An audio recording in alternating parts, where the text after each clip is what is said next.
Welcome sa Tagalog Horoscope, ang iyong gabay sa pang-araw-araw na buhay. Hatid namin ang pinakadetalyadong horoscope na magsisilbing gabay mo sa pera, trabaho, pag-ibig, kalusugan, at swerte. Naway magtagumpay sa buhay ang lahat ng ating tagapakinig at subscribers sa buong mundo. Maraming salamat sa pag-subscribe at tanggapin ang siksik, liglig, at umaapaw na biyayang hatid ng Tagalog Horoscope. Ito ang iyong pang-araw-araw na horoscope para sa Taurus para sa Abril 29, 2025. Ngayong Abril 29, habang niyayakap mo ang mapag-arugang diwa ng iyong likas na Taurus na kalikasan, hayaang madama mo ang banayad na hila ng enerhiya ng araw na ito, isang uri ng panawagan upang tumingin ka sa mas malawak na direksyon, upang buksan ang puso't isipan sa bago at hindi pa nakikitang mga posibilidad. Sa ganitong panahon, hinihikayat kang lumabas sa iyong comfort zone, kahit bahagya lamang, upang bigyang daan ang mga pagkakataong makapagdudulot ng magagandang koneksyon at hindi inaasahang biyaya. Ang araw na ito ay tila bulong ng universo na nagsasabing, subukan mo. Baka dito mo matagpuan ang bagong simula. Sa gitna ng iyong mga pakikipag-ugnayan, maging personal man o profesional, napakahalaga ngayon na linangin at palalimin ang mga koneksyong ito.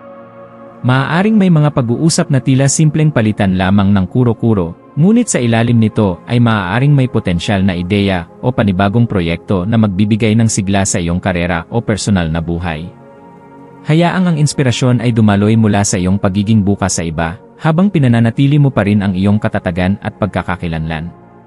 Sa ganitong paraan, ang bawat usapan ay maaaring maging pintuan tungo sa mas malalim na koneksyon, at ang bawat pakikinig ay maaaring maging simula ng pag-unlad ng mas makabuluhang ugnayan. Ngunit habang abala ka sa pagbibigay sa iba, huwag mong kalilimutan ang sarili. Isang mahalagang aral ngayon ay ang balanse sa pagitan ng pag-aruga sa mga mahal sa buhay at ang pag-aruga rin sa sarili.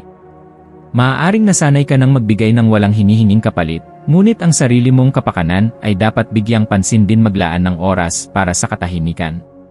Maaaring ito'y sa pamamagitan ng isang tahimik na tasa ng tsaa, habang nakaupo sa ilalim ng araw, o kaya'y isang paglalakad na walang partikular na patutunguhan kundi ang pagbabad sa kasalukuyan.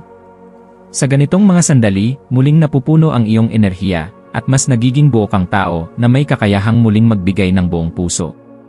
Ngayong araw, maaaring may mga pagkakataong lumitaw na tila nangangailangan ng lakas ng loob, mga pagkakataong tila taliwas sa iyong karaniwang ugali na naglalayong manatili sa ligtas at pamilyar. Ngunit tandaan, sa mga pagsubok na ito maaaring nakatago ang mga pinakamasasayang sorpresa. Huwag matakot sumubok. Ang mga hindi inaasahang hakbang ay siyang madalas na humuhubog sa mga bagong landas, at ang pagtanggap mo sa mga ito ay tanda ng iyong paglawak bilang isang individual.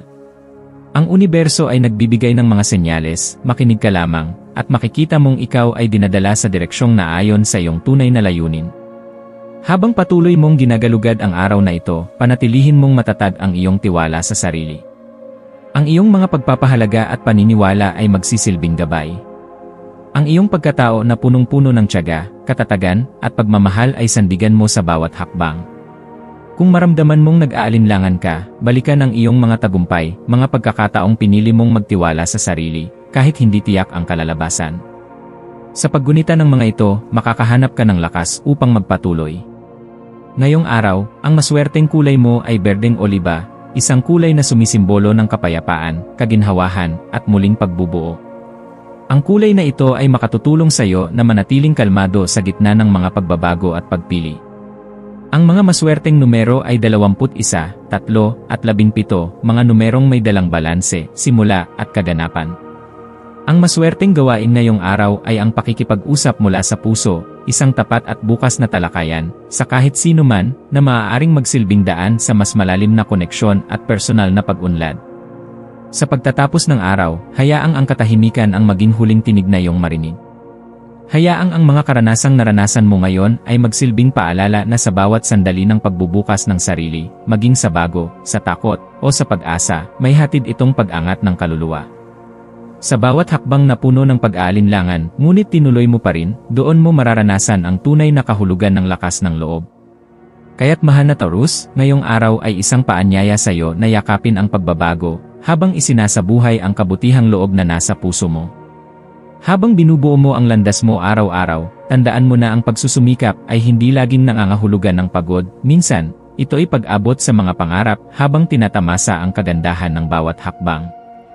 Ipikit mo ang mga mata bago matulog mamaya at itanong sa sarili, ano ang natutunan ko sa sarili ko ngayon? Mula roon, muling magbubukas ang bukas na may panibagong lakas at liwanag. Pagpalain ka nawa ng kapayapaan, kalinawan, at masaganang damdamin, Taurus. Ang araw na ito ay hindi basta araw lamang. Isa itong mahalagang pahina sa kwento ng iyong paglago.